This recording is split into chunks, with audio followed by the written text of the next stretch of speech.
नमस्कार प्रेक्षको, मराठी महाराष्ट्रामध्ये आपल्या सगळ्यांचं स्वागत आहे. मी संग्राम. एक व्हिडिओ मिलिया प्रकरणासंदर्भातला आणि मला उद्देशून केलेला कोणीतरी मला सकाळी पाठवला. त्या व्हिडिओमध्ये बऱ्याचशा काही गोष्टी बोलल्या गेल्यात, मला उद्देशून बोललं गेलं, मला माफी मागायला सांगितलेली आहे. खरं तर तो व्हिडिओ एका महिलेचा आहे आणि ते लिखाण संस्थेच्या एखाद्या कुठल्या तरी व्यक्तीचं किंवा मग बॉडीवरच्या कुठल्या तरी एखाद्या व्यक्तीचं आहे, हे मी जाहीरपणे आणि ठामपणे सांगतो. त्याच्यामधले उद्गार, त्याच्यामधला आवाज, त्याच्यामधली जी काही लयता आहे ती जरी समाजाच्या लोकांमधून उठलेली आहे किंवा मग समाजाच्या लोकांमधून निघलेली आहे असं जरी त्यांना भासवायचं असलं तरी समाजाच्या आडून माध्यमांना थांबवण्यासाठी शाळेवरचे जे काही सवाल उपस्थित केले जात आहेत, ज्या संस्थेच्या माध्यमातून शाळा मिलिया हायस्कूल उभा केली त्या संस्थेवर बॉडीवर असणाऱ्या लोकांना जे सवाल केले जात आहेत ना लोकांमधून, त्याची उत्तरं या लोकांना मिळत नाही आहेत आणि म्हणून आम्ही थांबलं पाहिजे असा ह्यांचा हेतू आहे. त्या कालच्या व्हिडिओचा हेतू आहे असं मी जाहीरपणे या ठिकाणी सांगतो आहे. समाजाची आणि शाळेची, संस्थेची काय बदनामी होते, समाजामधल्या लोकांना आणि शाळेमधल्या लोकांना काय त्याचा त्रास सहन करावा लागतोय, याबद्दल काही आत्मीयता, प्रेम यांना नाही आहे असं मी हे सुद्धा जाहीरपणे सांगतो. व्हिडिओमधली ती कोण आमची बहीण होती, तिचे शब्दप्रयोग योग्यच आहेत, मात्र ते अयोग्य वेळी म्हणजेच वेळ निघून गेल्यानंतर त्या शब्दांचा प्रयोग करण्यात आलेला आहे. खरं तर ह्या सगळ्या गोष्टी सर्वात पहिल्यांदा तुम्ही ताई कोण आहेत तुम्हाला जे कोणी सांगितलं असेल किंवा मग तुम्ही स्वतःहून ते बोलला असाल, हे फार अगोदरपूर्वी तुम्ही हे बोललं पाहिजे होतं की समाजाचं असं आमच्या वागणुकीमुळे, शाळेच्या वागणुकीमुळे, शाळेतील शिक्षकांच्या वागणुकीमुळे समाजाचं अतोनात प्रचंड नुकसान होतं आहे, हे तुम्ही फार अगोदर बोललं पाहिजे होतं. मात्र या सगळ्या गोष्टी चव्हाट्यावर आणण्यासाठी कोण जबाबदार आहेत त्यांना बोललं पाहिजे होतं. तसं तुम्ही न करता केवळ आणि केवळ एक पीडित महिला आणि मी मराठी महाराष्ट्र यांना उद्देशून तुम्ही व्हिडिओ बनवला. याचा अर्थ असा आहे की संस्थेचा आणि संस्थेच्या बॉडीवरील कुठला तरी एखादा व्यक्ती किंवा मग सगळेच लोक त्याच्यामध्ये असू शकतात, त्या लोकांना बाहेर निघू दिलं जात नाही आहे, तोंड काढू दिलं जात नाही आहे आणि लोक सवालवर सवाल केले जात आहेत, एकही उत्तर त्यांच्याकडून मिळत नाही, कारण उत्तरच नाही द्यायला. म्हणून हा कुठेतरी छोटासा केविलवाना प्रयत्न आहे मराठी महाराष्ट्राला थांबवण्यासाठीचा. मराठी महाराष्ट्र थांबणार नाही आहे. माफी मागायचा विषयच येत नाही आहे. माफी मी 1000 वेळा मागेन, मात्र माझ्या काही प्रश्नांची उत्तरं संस्था चालक, संस्थेचे बॉडीवरची लोक, मुख्याध्यापक, सेक्रेटरी, जे काळे धंदे करणारे लोक आहेत त्यांनी उत्तरं द्यावीत. मी 1000 वेळा माफी मागायला तयार आहे. कुणाचीही माफी मागायला भर चौकात उभा राहून माफी मागेल, मात्र माझ्या सवालांची उत्तरं द्या, तर नंतर मी माफी मागेल. माझे मुद्दे खोडून दाखवा, मी चुकीचा आहे हे सिद्ध करून दाखवा. तात्काळ लगेच ज्या ठिकाणी मागाल त्या ठिकाणी माफी द्यायला तयार आहे. मात्र अशा कुणाच्याही पडद्या आडून माफी मागण्याला मी अजिबात घाबरणार नाही. तुम्ही सांगितलं मानहानीचा दावा करू, मानहानीचा दावा करा, समोर येऊन करा. असे काळे व्हिडिओ बनवून पडद्या मागून कोणाला तरी पुढं करायचं आणि ते कायद्याने सगळं होईल असं अजिबात नाही. काल पत्रकारितेमध्ये मी आलेलो नाही. मानहानीचा दावा कायदेशीर पद्धतीने करावा लागतो. असा पोस्टात टाकून करता येत नाही, मला माहीत नाही ते कोण आहे तर मात्र कारवाई करा असं नाही. तुम्हाला फेस टू फेस समोर यावं लागेल. आमची ही मानहानी झाली, कोण कारवाई करणार त्याला ठरवा अगोदर. कोण संस्थेचा कोण माणूस आहे कारवाई करणार आहे, कोण महिला आहे आमची समाजाची बदनामी झाली म्हणून कोण माणूस आहे ते समोर यावं लागतील. अशी कारवाई कोणाच्या सांगण्यावर होत नसते आणि करायची असेल तर करा. आमचं काही म्हणणं नाही आहे. आमच्या प्रश्नांची उत्तरं द्या. या सगळ्या गोष्टी तुम्ही फार पहिले अगोदर केल्या पाहिजे होत्या. मानहानीचा दावा तुम्ही ज्यांनी संस्थेची बदनामी केली त्यांच्यावर करायला पाहिजे होता. समाजाची बदनामी होते मान्य आहे, आम्ही याच्या अगोदर 1000 वेळा सांगितलेलं आहे. समाज आणि शाळेची बदनामी होते ही थांबली पाहिजे. मात्र थांबलात कुठे तुम्ही? संस्थेवाले थांबलेत कुठे? बॉडीवाले होते कुठे? संस्थाचालक आहेत कुठे? काय कारवाई केली? जेव्हा आम्ही आवाज उठवला तेव्हा तुम्ही थातूर मातूर कारवाई करून निलंबनाची कारवाई केलात. त्यावेळेला तुम्हाला समाजाचं नुकसान होत होतं हे का कळलं नाही? 2015 पासून प्रकरण सुरू आहे. समाजातल्या लोकांना, जवळजवळ 50% लोकांना माहीत होतं, तरीसुद्धा तुम्ही मुग गिळून बसलात आणि आत्ता तुम्ही मानहानीची गोष्ट करता. एक व्हिडिओ 2-2 हजार रुपयाला दलालांनी विकला. त्यावेळेला तुम्ही कुठं होतात? आज लहान लहान लेकरांकडे, चिमुकल्यांकडे ते व्हिडिओ आम्हाला पाहायला मिळतात.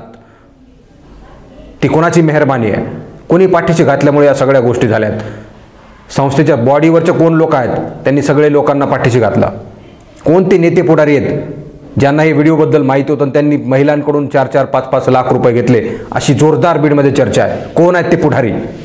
कोण आहेत ते संस्थेचे बॉडीवरची लोक ज्यांनी हे प्रकरण पैसे घेऊन दाबलं? या सगळ्या गोष्टींचा उलगडा व्हावा अशा प्रकारची आमची मागणी आहे.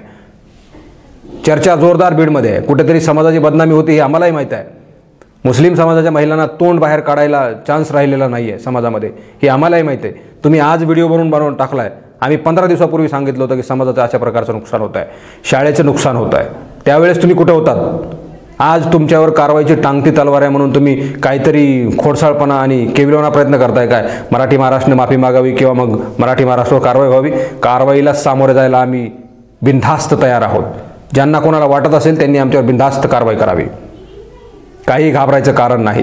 मात्र ते सुद्धा सुटणार नाहीत जे या प्रकरणाला जबाबदार आहेत, जे काळे धंदे करणार आहेत, त्यांना पाठीशी घालणार आहेत, ते सुद्धा सुटणार नाहीत. कुठलाही माणूस बॉडीवरचा सुटणार नाही. तो तितकाच जबाबदार आहे जितका गुन्हेगार जबाबदार आहे. गुन्हेगाराला पाठीशी घालणारा सुद्धा जबाबदार आहे. म्हणून बॉडीवरचा कुठलाही माणूस सुटणार नाही कारवाईशिवाय. याची दखल आम्ही घेऊ. वारंवार प्रश्न मांडत राहू. आम्ही कोणाची बदनामी करत नाही आहोत. बदनामी समाजाची होती हे आम्ही 10 वेळा यापूर्वी सांगितलेलं आहे. तुम्ही जागरूक का झाला नाहीत? 10 वर्षापासून प्रकरण सुरू आहे. झोपले होते काय बॉडीवाले? कोण होते ते संस्थाचालक? काय करत होते? सेक्रेटरीकडे एक महिला व्हिडिओ घेऊन जाते तरीसुद्धा सेक्रेटरी मुख गिळून गप्प बसतात आणि आता संस्थेची बदनामी आणि समाजाची बदनामी झाली सांगतात. कुठं होते तुम्ही आत्तापर्यंत? बॉडी बरखास्त व्हावी अशी आमची मागणी आहे आणि बॉडीमधल्या सुद्धा एका व्यक्तीची मागणी आहे. मात्र बॉडी बरखास्त होऊन आपल्या ताब्यात बॉडी यावी, संस्था आपल्या ताब्यात यावी अशा प्रकारचा मनसुबा सुद्धा बॉडीमधल्या काही लोकांचा आहे. येणाऱ्या काळामध्ये त्या लोकांची नावे जाहीर केली जातील पुराव्यानिशी काय त्यांचा मनसुबा होता. मात्र या सगळ्या गोष्टी समाजाच्या आडून केल्या जात असतील तर अत्यंत दुर्दैवी गोष्ट आहे. मी वेळोवेळी सांगितलेलं आहे समाजाने पुढं आलं पाहिजे, समाजाने पुढं आलं पाहिजे. मात्र चुकीच्या माणसाच्या सांगण्यावरून समाजाने पुढे येऊ नये एवढीच माफक अपेक्षा आहे. कारण त्याचा रंग वेगळाच दिला जाईल किंवा मग त्याचा रंगाचा बेढंग होऊन जाईल. वारंवार विनंती केलेली आहे समाजाला मी.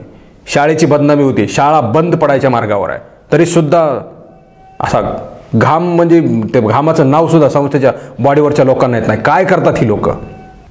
कारवाई थातूर मातूर करा, यांच्यावर करा, व्हिडिओ व्हायरल झाले म्हणून कारवाई करा सांगतात. इतर लोकांचं काय जे या प्रकरणामध्ये सामील आहेत, ज्यांनी ज्यांनी पाठीशी घातलं? मी कालच बोललो मुख्याध्यापक तुम्ही सुद्धा या प्रकरणामध्ये सामील असू शकता. याचा अर्थ असा आहे की तुमच्याकडे कारवाई करण्यासाठी महिला आली होती, तुम्ही त्यावेळेस कारवाई का केली नाही? तुम्ही आज कसे काय तिथं तक्रार घेऊन आले? बॉडीवरचे लोक कुठं आहेत?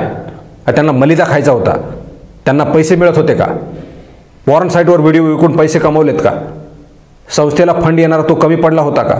असे एक ना अनेक प्रश्न समाजामधून विचारले जात आहेत. कोण आहेत ती लोक ज्यांनी या काळे धंदे करणाऱ्या लोकांना पाठीशी घातलं? मराठी महाराष्ट्राला माफी मागायला सांगत आहात, माफी मागेल. मात्र मराठी महाराष्ट्राने सवाल उपस्थित केलेले त्यांची उत्तर द्या. भर चौकामध्ये भर समाजाच्या जाहीर माफी मागायला तयार आहोत. मात्र आमच्या प्रश्नांची उत्तर द्या आणि आम्ही उपस्थित केलेले मुद्दे खोडून दाखवा. ज्यांना कोणाला माफी हवी आहे त्यांनी आम्ही प्रश्न उपस्थित केलेले त्यांची उत्तर द्या आणि त्याच्यानंतर माफीची मागणी करा. मैं मुस्लिम भाई और बहनों से कह रहा हूँ, जिस किसी बहन ने हमारे वीडियो बनाए हैं मराठी महाराष्ट्र माफ़ी मांगे और वो औरत भी माफ़ी मांगे, हम दोनों भी माफ़ी मांगेंगे. मगर हमारे सवाल का जवाब कौन देगा? जिस दिन हमारे सवाल का जवाब दिया जाएगा, हमने जो जो सवाल खड़े किए हैं उसके जवाब हमें दे दीजिए, हम तुरंत माफ़ी मांगेंगे. और 4 दीवार में नहीं, बीच चौराहे पर माफ़ी मांगेंगे. चाहे समाज हो चाहे किसी के सामने हो. हम जो सवाल खड़े कर रहे हैं उसके जवाब कौन देगा? जो माफ़ी मंगवाना चाहता है उसको कहें कि हमारे सवाल के जवाब दें. हम 10 बार कह चुके हैं पिछले वीडियो में, समाज की बदनामी हो रही है, स्कूल की बदनामी हो रही है. हमने एक लफ्ज़ भी स्कूल की बच्चियों के बारे में नहीं कहा है. आज की वीडियो में कहा गया कि बच्चों को इन्वॉल्व कर रहे हैं. आप खुद भी बच्चों को इन्वॉल्व कर रहे हैं. बच्चे को किसी भी तरीके से इस मामले में संबंध अभी तक नहीं है. अगर होगा तो बाद में आगे सामने आएगा. आज तक किसी के सामने नहीं आया बच्चों का कुछ भी. बेवजह आप बच्चों को घसीट रहे हैं, कल जो आपने मराठमोड़ी मुस्लिम जिस यूट्यूब चैनल है कोई, उन्होंने बेवजह बच्चों को घसीटा, क्या कुछ आपके पास सबूत है? इस तरह के हमने आरोप लगाए हैं। हम जो भी कह रहे हैं, हमारे मुद्दों को आगे आकर सुलझाएं, हम माफ़ी मांगेंगे। समाज से हमें यही गुजारिश है, हम दोषी हैं तो हमसे माफ़ी मंगवाए, लेकिन हमारे सवालों का जवाब दीजिए। स्कूल प्रशासन, बॉडी के मेंबर लोग, जो भी है, इन लोगों ने क्यों इनको पीठ पीछे रखा, क्यों इनको कवर दिया जो काले धंधे कर रहे थे? कार्रवाई करने के बजाय अब माफ़ी मंगवाना चाहते हो? आप तब कहाँ थे जब एक औरत वहाँ पर सारे एविडेंस लेके आई थी? तब कहाँ थे बॉडी वाले लोग? तब कहाँ थे जो माफ़ी मंगवाना चाहते? अब ये लोग कहाँ थे? औरत दर दर भटकती रही, मुझे न्याय मिले, मुझे न्याय मिले, मुझे इंसाफ चाहिए। तब कहाँ थे आप लोग? समाज की बदनामी हो रही, ये हम भी जानते, 10 बार कह चुके हैं, मगर रुकेगा कब? जो दोषी है उनको कार्रवाई नहीं होनी चाहिए और ऐसे ही समाज की बदनामी ना हो? ऐसे चलेगा नहीं। जो जो इनमें इन्वॉल्व है, जो जो दोषी है, सब पर कार्रवाई हो। अगर आप हमें दोषी या फिर गलत ठहराते हैं तो तुरंत बीच चौराहे पर हम माफ़ी मांगेंगे।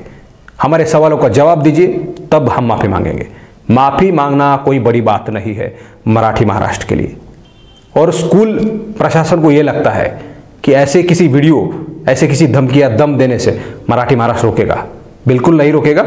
हम समाज के प्रश्न, सवाल लिए चल रहे हैं। हमारे खुद के सवाल नहीं है, वो समाज के सवाल है, मुस्लिम समाज के सवाल है, तमाम सारे लोगों के सवाल है। कोई इसमें पढ़ना नहीं चाहता था।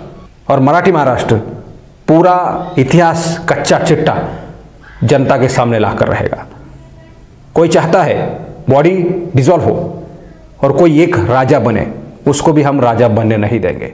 वो चाहता है कि बॉडी डिस्ट्रॉय हो, लेकिन वो खुद बॉडी पर बना रहे, लेकिन बना रह नहीं सकता, उसको भी कार्रवाई के दायरे में आना ही पड़ेगा।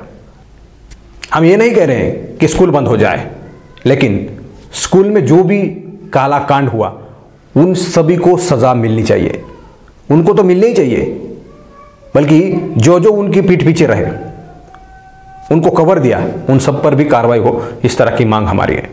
माफ़ी मांगने की बात हमारे सवालों के जवाब दिए जाने के बाद तय की जाएगी। नमस्ते।